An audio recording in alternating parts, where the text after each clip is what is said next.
Collar ಒಬ್ಬರಿದ್ದಾರೆ ಬೀದರಿಂದ Mahadev ಅಂತ. ನಮಸ್ಕಾರ ಮಹದೇವ್ ಅವರೇ. ನಮಸ್ಕಾರ ಸರ್. ಡಾಕ್ಟರ್ ಇದ್ದಾರೆ, ಕೇಳಿ ಏನ್ ಪ್ರಶ್ನೆ ಇದೆ ಕೇಳಿ. ಏನಿಲ್ಲ ಸರ್, ನಮ್ದು ನನ್ನ ವಯಸ್ಸು 70.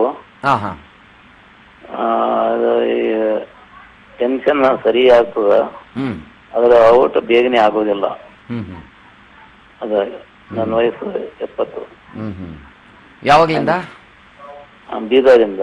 ಅಲ್ಲ, ಯಾವಾಗ್ಲಿಂದ ಈ ತೊಂದರೆ ನಿಮ್ಗೆ? ಮೊದಲೆಲ್ಲ ಸರಿ ಆಗ್ತಿತ್ತು, ಈಗ ಅಲ್ಲ ಸುಮಾರು ಎಷ್ಟು ವರ್ಷದಿಂದ, ಎಷ್ಟು ತಿಂಗಳಿಂದ, ಎಷ್ಟು ವರ್ಷದಿಂದ ಈ ತರ ತೊಂದರೆ ಆಗ್ತದೆ? ಅವರಿಗೆ ಕೆಲಸ ಮಾಡ್ಬೇಕಾದ್ರೆ ತೊಂದರೆ ಆಗ್ತದೆ. ಅಲ್ಲ, ತಮ್ಗೆ ಈ ತೊಂದರೆ ಎಷ್ಟು ವರ್ಷದಿಂದ ಇದೆ? ಎಷ್ಟು ವರ್ಷದಿಂದ ಈ ರೀತಿ ತೊಂದರೆ? 1 year ಇಂದ ಬರ್ತಾ ಇದೆ. 1 year ಇಂದ. 1 year ಇಂದ. BP ಶುಗರ್ ಏನಾದ್ರು ಇದೆಯಾ? ಇಲ್ಲ, ಇದೆ. ಸ್ಕ್ಯಾನಿಂಗ್ ಏನಾದ್ರು ಮಾಡಿಸಿದ್ರಾ? ಏನಾದ್ರು ಪರೀಕ್ಷೆ ಮಾಡಿಸಿದ್ರಾ? ಸರ್ ಮಾಡಿಸಿಲ್ಲ ಸರ್, ಅಂದ್ರೆ ಔಟ್ ಆಗ್ತಾ ಇಲ್ಲ, ಬೇಗನೆ ಔಟ್ ಆಗಿದೆ. ಗೊತ್ತಾಯ್ತು. ಏನಾದ್ರು ಪರೀಕ್ಷೆ ಮಾಡಿಸಿದ್ದೀರಾ? ಇಲ್ಲ ಸರ್, ಮಾಡಿಸಿಲ್ಲ. ನಿಮ್ಗೆ ಮೂತ್ರ ಸರಿಗೆ ಹೋಗುತ್ತಾ? ಸರಿ ಹೋಗ್ತದೆ ಸರ್. ರಾತ್ರಿ ಹೊತ್ತು ಎಷ್ಟು ಸಾರಿ ಎದ್ದೇಳ್ತೀರಿ?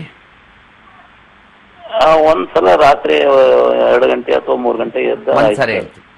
ನಿಮ್ಗೆ ಇದು ಮೂತ್ರ ಪೂರ್ಣ ಹೋಗುತ್ತಾ, ಒಂದ್ ಅರ್ಧ ಹೋಗಿ ನಿಂತಂಗಾಗುತ್ತಾ? ಪೂರ್ಣ ಹೋಗ್ತದೆ ಸರ್. ಅದೇನ್ ತೊಂದರೆ ಏನಾಗೋದಿಲ್ಲ? ಏನೂ ಇಲ್ಲ ಸರ್. ಬೇರೆ ಇನ್ನೇನಾದ್ರು ಕಾಯಿಲೆಗಳಿದೆಯಾ? ಏನು ಕಾಯಿಲೆ ಇಲ್ಲ ಸರ್. ಆಯ್ತು. ಇದು ಇವ್ರಿಗೆ ವಯಸ್ಸಿನ ತೊಂದರೆ. ಸುಮಾರು 60-65 ದಾಟಿದ ನಂತರ ಈ ಪುರುಷರಲ್ಲಿ ಒಳಗಡೆ ಒಂದು ಗ್ರಂಥಿ ಇರ್ತದೆ, ಶುಕ್ಲ ಗ್ರಂಥಿ ಅಂತ, ಪ್ರಾಸ್ಟೇಟ್ ಅಂತ. ಈ ಪ್ರಾಸ್ಟೇಟ್ ಸಾಮಾನ್ಯವಾಗಿ ಎನ್ಲಾರ್ಜ್ ಆಗಕ್ಕೆ ಶುರು ಆಗುತ್ತೆ. ಇದು ಸೀನಿಯರ್ ಸಿಟಿಸನ್ಸಿಗೆ ಜಾಸ್ತಿ ಕಂಡುಬರ್ತದೆ, ಎಲ್ಡರ್ಲಿ ಮೇಲ್ಗೆ. ಆಗೇನಾಗ್ತದೆ, ಈ ಶುಕ್ಲ ಗ್ರಂಥಿ ಪ್ರಾಸ್ಟೇಟ್ ಅದು ಎನ್ಲಾರ್ಜ್ ಆದಾಗ ಆ ಶುಕ್ಲ ಗ್ರಂಥಿ ಒಳಗಡೆನೆ ವೀರ್ಯನಳಿಕೆ ಬರೋದು.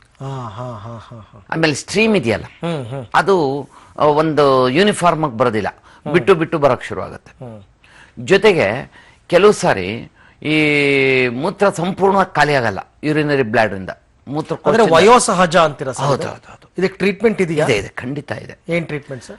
ಅದರಿಂದ ಜೊತೆಗೆ ಈ ಉಚ್ಚೆ ಅಥವಾ ಮೂತ್ರ ಹೇಗೆ ಸ್ಲೋ ಆಗುತ್ತೆ, ನಿಧಾನ ಆಗುತ್ತೆ, ಅದೇ ರೀತಿ ವೀರ್ಯ ಕೂಡ ಅಲ್ಲಿ ತಡೆ ಹಿಡಿದು ಆಚೆ ಬರ್ತದೆ.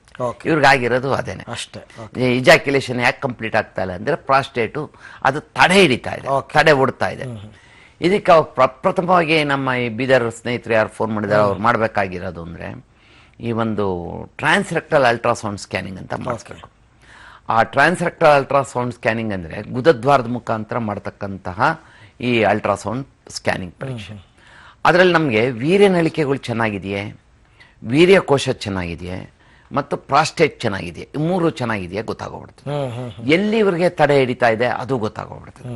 ಎಲ್ಲಿ ಬ್ಲಾಕ್ ಆಗಿದೆ ಅಥವಾ ಎಲ್ಲಿ ಸ್ಟಾಪ್ ಆಗಿ ವೀರ್ಯ ಯಾತಕ್ಕೋಸ್ಕರ ಇಜಾಕ್ಯುಲೇಷನ್ ಆಗ್ತಾ ಇಲ್ವಾ, ಇದಕ್ಕೆ ಅನ್ಇಜಾಕ್ಯುಲೇಷನ್ ಅಂತ. ಅಂದ್ರೆ ವೀರ್ಯ ಸರಿಯಾಗಿ ಸ್ಕಲಿಸ್ತಾ ಇರೋದು. ಆದ್ರಿಂದ ಇವರು ನಮ್ಮ ಸ್ನೇಹಿತರೇನು ಫೋನ್ ಮಾಡಿದ್ದಾರೆ, ಅವರು ಈ ಟ್ರಾನ್ಸ್ರೆಕ್ಟಲ್ ಅಲ್ಟ್ರಾಸೌಂಡ್ ಸ್ಕ್ಯಾನ್ ಅಂದ್ರೆ